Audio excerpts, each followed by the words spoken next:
그러나 한덕수 대통령 권한대행이 대통령 지정 기록물 제도를 악용해 123 내란 및 윤석열 정부의 핵심 의혹 관련 기록을 최대 30년간 봉인할 수 있다는 우려가 커지고 있다. 대통령 기록물법에는 대통령 거리 시 누가 대통령 지정 기록물을 지정할 수 있는지에 대한 명확한 규정이 없다. 만약 한덕수 권한대행이 사퇴하고 최상목이 권한의 권한대행을 맡게 된다면 그 역시 동일하게 대통령 기록물을 지정할 권한이 없다.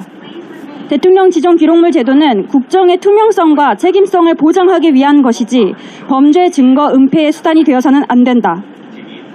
우리는 이미 2017년 박근혜 대통령 탄핵 당시 황교안 권한대행이 세월호 참사와 관련된 대통령 비서실, 대통령 경호실, 국가안보실의 2014년 4월 16일의 생산 및 접수 문서들을 대통령 지정 기록물로 지정한 선례를 기억한다.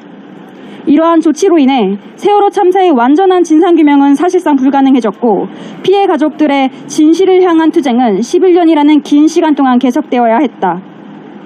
대통령 지정 기록물 제도는 원래 국정 운영의 투명성을 보장하기 위한 것이었으나 파면된 대통령의 권한대행에 의해 증거 은폐의 수단으로 왜곡되었다. 이는 대통령 기록물 관리의 본질적 취지를 완전히 배반하는 행위였다.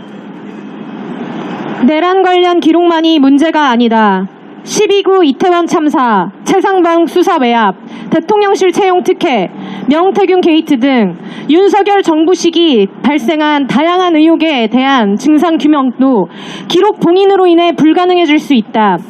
특히 지금 이 순간에도 용산 대통령실에는 윤석열의 내란 범죄와 각종 의혹을 입증할 수 있는 핵심 증거들이 보관되어 있다. 내란 혐의 수사 과정에서 대통령실, 특히 경호처가 조직적으로 체포영장 집행과 압수수색을 저지하며 내란 범죄자를 보호하기 위해 앞장섰던 것처럼 윤석열 취임 첫날부터 파면된 지금까지 대통령실은 범죄의 온상이었다. 이러한 기록들이 봉인된다면 그것은 국민의 알 권리를 심각하게 침해할 뿐 아니라 역사적 진실을 은폐하는 또 하나의 범죄 행위가 될 것이다. 현재 국회에는 대통령 거리 시 지정 권한 문제를 해결하기 위한 대통령 기록물법 개정안이 8건이나 발의되어 있다. 우리는 이러한 입법적 노력을 지지하며 법적 공백을 조속히 메우고 불법 계엄이라는 중대 범죄로 파면된 대통령의 기록물이 절대 봉인되지 않도록 하기 위한 조치들이 신속하게 이루어지길 기대한다.